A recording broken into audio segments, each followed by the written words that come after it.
Doctor Pawase अर्धांगवायू पुनर्वसन आणि निसर्गोपचार केंद्र. निसर्गरम्य आणि प्रदूषणमुक्त वातावरणात 20 कॉटचे उत्तम मशिनरी आणि सर्व सुविधा उपलब्ध असलेले सुसज्ज निसर्गोपचार केंद्र. अर्धांगवायू, मान, पाठ, कंबर आणि सांधेदुखी, हातापायांना मुंग्या येणं, टाचदुखी, चेहऱ्याचा पॅरालिसिस, ॲक्युपंक्चर, फिजिओथेरपी, जलचिकित्सा, बाष्पचिकित्सा, योग चिकित्सा, मालिश चिकित्सा, चुंबक चिकित्सा, आहार चिकित्सा आणि माती चिकित्सा. संपर्क डॉक्टर रमेश पावसे, ठिकाण हिवरगाव पावसा, रायतेवाडी रोड, तालुका संगमनेर. संपर्क 9623 25 67 22. 226 श्रीगोंदा अहिल्यानगर विधानसभेची अपक्ष उमेदवार म्हणून मी आज मला वाटते 2 दिवस राहिलेले आहेत आपल्या प्रचारासाठी. आणि आज श्रीगोंदा तालुक्यामध्ये माझा आजच समारोप होत आहे आणि उद्यापासून लोकांच्या सुखदुःखात जाण्यासाठी मी तयार आहे. तर प्रत्येक गावामध्ये गेल्यावर चांगला प्रतिसाद मिळत आहे. लोक पर्याय शोधत होते आणि माझ्या रूपाने त्यांना चांगला सक्षम असा पर्याय मिळत आहे. तर मला वाटतंय की येत्या काळामध्ये म्हणजे मी म्हणते की प्रत्येक गावात जाऊन ज्यावेळेस मी भाषणं केली आणि त्याच्यानंतरच्या ज्या लोकांच्या प्रतिक्रिया होत्या त्या खूप उत्स्फूर्त होत्या. कारण येणारी 23 तारीख ही फक्त सुवर्णा पाचपुतेच्या घरी नाही, कोणत्या नेत्याच्या घरी नाही, सर्वसामान्यांच्या घरी सुद्धा साजरी झाली पाहिजे असं मी आश्वासन आणि लोकांना सुद्धा उत्स्फूर्तपणे बोलते.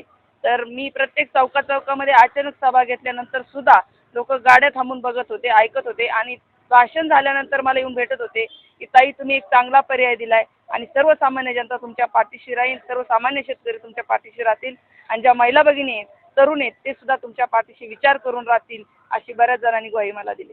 की सकाळी सर चिचोंडी पाटीलला माझी सभा झाली. अक्षरशः महिलांचे डोळे पाणवले होते.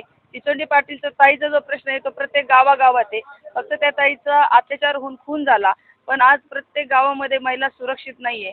तर माझं 2014ला सुद्धा एक उद्देश होता की महिलांसाठी महाविद्यालय काढायचं आणि मी ते पूर्ण प्रोसिडिंग प्रतिष्ठान सगळं तयार केलं होतं, पण प्रस्थापितांनी त्याला एनओसी मिळवून दिलं नाही. तर ते एक माझं स्वप्न आहे की जेणेकरून मुली सुरक्षित राहतील, चांगलं शिक्षण घेतील, चांगल्या वातावरणात राहतील आणि ज्या महिलांवर अत्याचार अन्याय होईल, आता तुम्ही जरी पाहिलं तरी माझ्या रॅलीमध्ये जवळजवळ 90% महिलाच आहेत.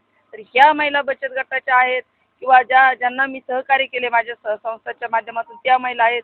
काही माझ्या नातेवाईक आहेत ज्यांना माझं काम आवडतं त्या महिला माझ्याबरोबर आहेत. तर नक्कीच मी एक उदाहरण देणार नाही, अनेक उदाहरणं माझ्या समोर आहेत की जिथं मी महिलांवर अन्याय अत्याचार झाला, जिथं गरज पडली तिथं मी महिलांच्या बरोबर उभा राहिले. त्यामुळे माझ्याबरोबर जास्तीत जास्त महिला आहेत. आणि खरं तर मी प्रत्येक गावात गेल्यानंतर सांगते की ही लोकशाही आहे. ज्या लोकांनी बलिदान दिले आणि आपल्याला लोकशाही मिळवून दिलेली आहे आणि ह्या लोकशाहीचं कुठंतरी ह्या राज्यकर्त्यांनी विसर पाडायला लोकांना लावलेला आहे. बऱ्याच वेळा मला सुद्धा फोन येतात की ताई नियोजन काय आहे, चहा पाण्याचं जेवणाचं नियोजन काय आहे. तेव्हा मी सांगायचे दादा तुम्ही हे म्हणण्यापेक्षा माझ्या गावचा रस्ता करून द्या, माझ्यासाठी रोजगार करून द्या, माझ्या महिला बचत गटांसाठी छोटे छोटे व्यवसाय तयार करून द्या. शेतकऱ्यांच्या बाजारासाठी जो आपण रस्त्यावर आतापर्यंत केलेला आंदोलनाचा विषय होता तो आता विधानसभेत मांडा, असं काहीतरी मला मागणी करा. पण येत्या 20 तारखेला मला वाटतं मला ज्यांनी फोन केले ते नक्कीच विचार करतील आणि जनता सुज्ञ आज त्यांना चांगला पर्याय जर सापडलाय तर ते नक्कीच ही संधी सोडणार नाही.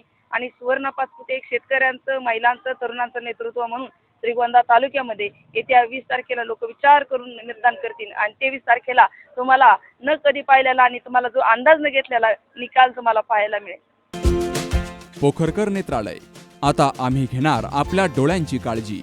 मोतीबिंदू, काचबिंदू आणि medical retina specialist doctor Santosh Kishor Pokharkar यांचे पोखरकर नेत्रालय. ठिकाण कीर्ती प्लाझा, एसटी स्टँड जवळ, जुने तांबे हॉस्पिटल समोर, संगमनेर. संपर्क 8108 17 63 65.